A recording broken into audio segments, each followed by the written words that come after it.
Hello guys, এখন বাজে ভোর 4:30।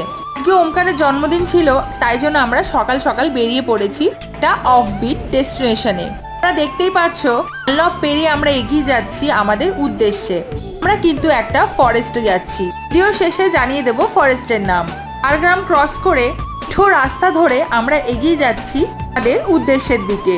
এত সুন্দর পাহাড়ি রাস্তা, দুই ধারে সবুজ জঙ্গল। জঙ্গলটা কিন্তু যতটা সুন্দর তোমাদের দেখতে লাগছে ততটা কিন্তু ভয়ঙ্কর।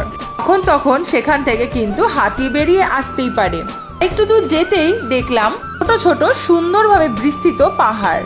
ওমকারকে সমুদ্র পাহাড় সবই দেখিয়েছি, জঙ্গল কোনো সময় দেখানো হয়নি। ভেবেছিলাম এইবারের জন্মদিনটা ফরেস্টে করব। এই ফরেস্টে একটা ট্রি হাউস রুম বুক করে এলাম ওমকারের বার্থডে সেলিব্রেট করতে। যদি জানতে চাও কোন রিসর্ট, কমেন্ট করো।